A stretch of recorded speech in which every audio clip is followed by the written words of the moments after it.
के time pass हो।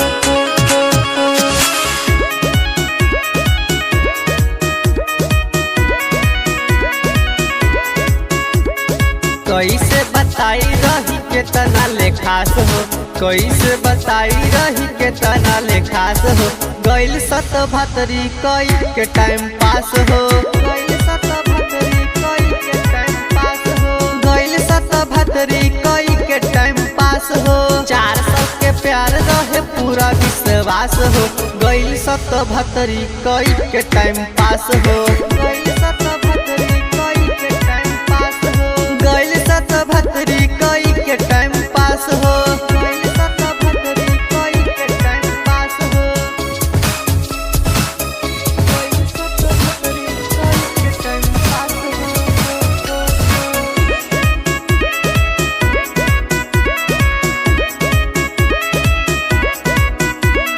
करत रहे फोन रोजे होते आधी राती, हमारा से पहले रहे केतना संघाती। हाँ केतना संघाती, करत रहे फोन रोजे होते आधी राती, हमारा से पहले रहे केतना संघाती। हे दिल से मिल के रहे आस हो, गैल सत भतरी कई के टाइम पास हो, गैल सत भतरी कई के टाइम पास हो, गैल सत भतरी कई के टाइम पास हो, गैल सत भतरी कई के टाइम पास हो, गैल सत भतरी कई के टाइम पास हो।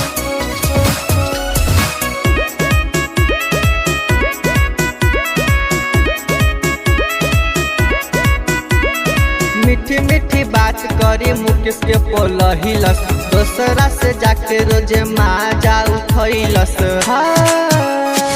माजा उठैलस, मीठी मीठी बात करी सागर के पोलहिलस, दोसरा से जाके रोजे माजा उठैलस।